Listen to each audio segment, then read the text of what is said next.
Let me get straight to the cash return to shareholders here. The company, as I just mentioned, is going to be paying a quarterly dividend of 50 cents per share and is boosting its buyback authorization by $50 billion, a sizable buyback coming from Meta. Now, what are the numbers here for the earnings that the company is announcing as it announces these cash returns to shareholders?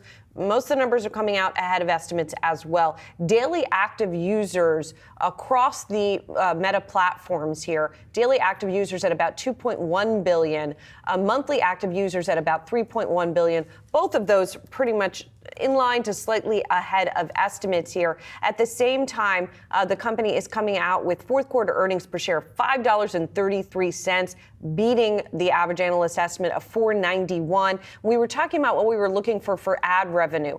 Ad revenue, $38.7 billion. That is very slightly short of estimates here. However, the company's first quarter revenue forecast is really getting some attention here too.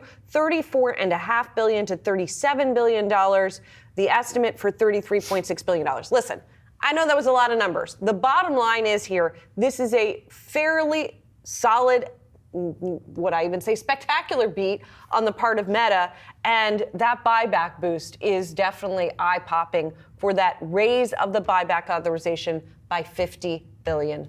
We should note also now lifting shares of Snap and Pinterest in the after hours. Couple of big themes. One is AI. It's a big investment area for Meta. It'll be very interesting to hear the execs talk about that and the kind of impact that's having in terms of just usage and ad spending. Also, remember a big reason investors piled into this one too last year, Julie, they liked what Zuckerberg had to say about the year of efficiency, right, at this company, meaning he was determined to get this company leaner and meaner. And some bulls were banking on that continuing. So interesting to see a headline drop here that as of December 31st, headcount's down about 20% year over year. But guess what? The year of efficiency is over, Josh Lipton, because you know what else they said in this statement? We anticipate growth in payroll expenses as we work down our current hiring underrun, and add incremental talent to support priority areas in 2024. So they say that's going to shift workforce composition toward higher cost technical roles, but it also means they're going to be hiring. So that's an interesting. So maybe the efficiency. Well, they're down. They gear. do say their headcount is down 20% year over year. Right. So if they're hiring, I think investors will give you some leeway depending Fair. on where you're hiring. Fair. Right? Yeah. Yes, most definitely.